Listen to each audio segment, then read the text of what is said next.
Hey beautiful people, today we're going to talk about, is it okay not to be passionate about your job? So I've done a number of other videos about being passionate about your work and helping find and discover passion in your work.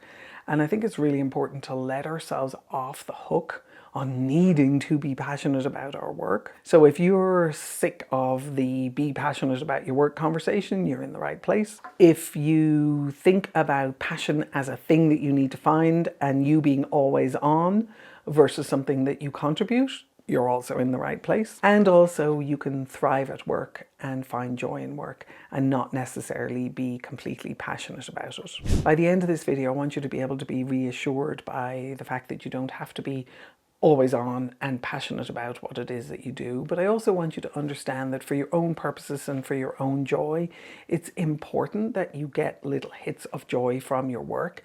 And maybe your conversation with yourself is more about finding joy in your work than it is necessarily about finding passion. Because we think about passion as extra work, going the extra mile. And some of us can end up in periods of our life where we're super busy with other things. And if we can just find joy in work, that's really enough. And we're going to contribute fantastically from that standpoint.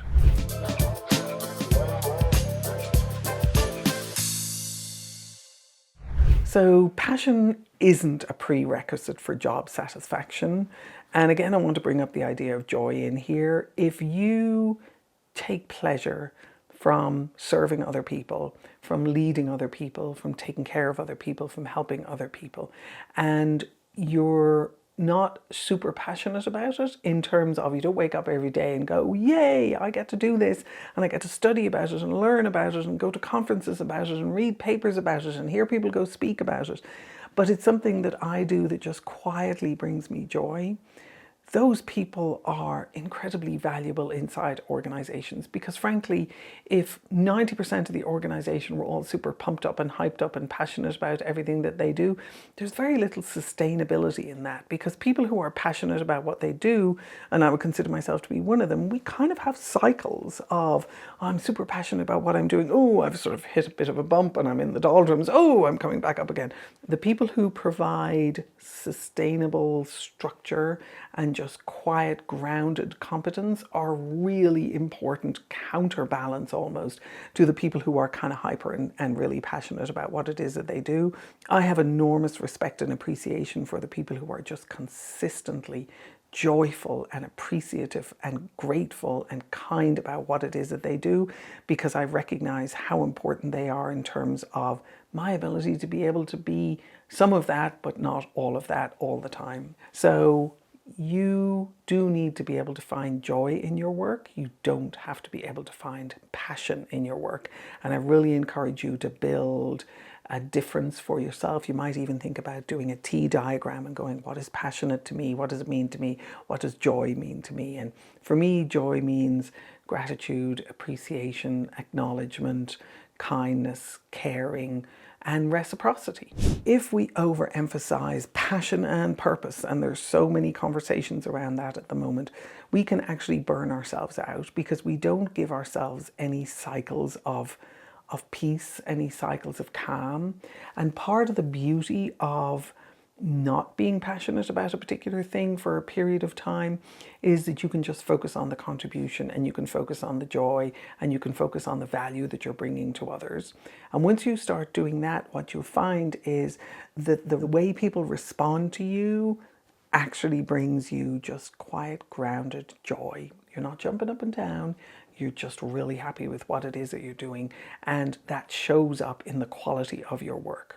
If one of your personal values is that you actually like to be the person who's of service to others, that you don't necessarily want to be a leader in your career or in your lifetime, that you are very happy being an individual contributor. One of my very best friends in life, who I've known since I was in kindergarten, said to me when we got together a while ago, she said, you know, I actually find that I'm not super ambitious or super passionate. I deeply care, but I'm not jumping up and down all the time. And I can absolutely see that in her. She works in the insurance industry in the customer facing area, and she is phenomenal at what she does because she is not driving and jumping up and down and being passionate and being purposeful all of the time. She's being there, she's being present, she's being generative, she's being kind, she's being caring, she takes care of people, and she delivers some incredible value for people in the process. What I see with her and what I've seen with other people that I've worked with in big departments is the people who are quietly grounded, kind, caring, are actually very joyful about what it is that they do. And for me, their joy shows up like this quiet, unassuming passion. And in that way, it is incredibly valuable for the organization as a whole, because they are the people who create stability for the rest of us.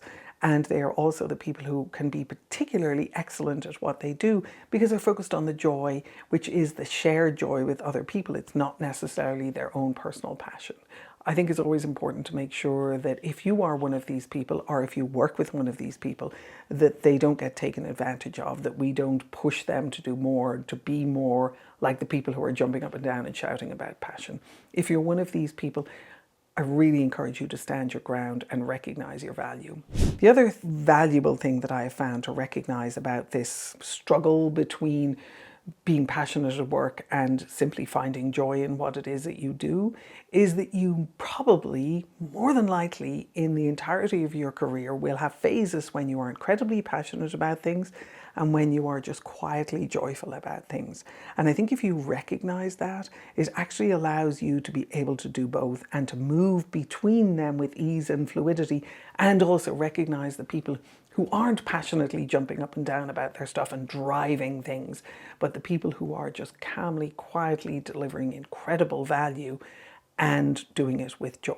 If you start paying attention to the people who quietly deliver joy at work and do it very well and take enormous pride in the quality of what it is that they do, you'll also begin to recognize that they have pretty serious passions outside of work.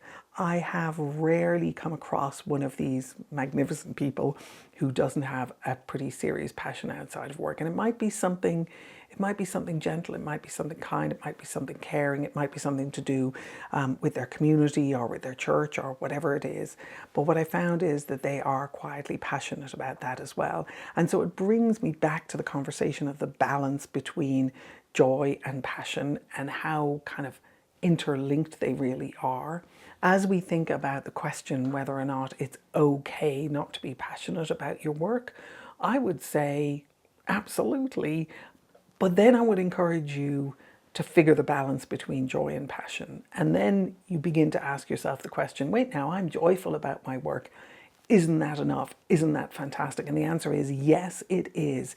If your joy translates into delivering excellence for your customers, which I'm absolutely certain that it does. So finding that right balance and giving yourself permission to be able to move from times when you're not as hyped up and passionate about what it is that you do to it simply brings you joy, to moving back into the passion and it simply brings you joy, will give you enormous freedom and will leave you not feeling in any way inadequate because your work brings you joy, but you're not necessarily deeply passionate about it.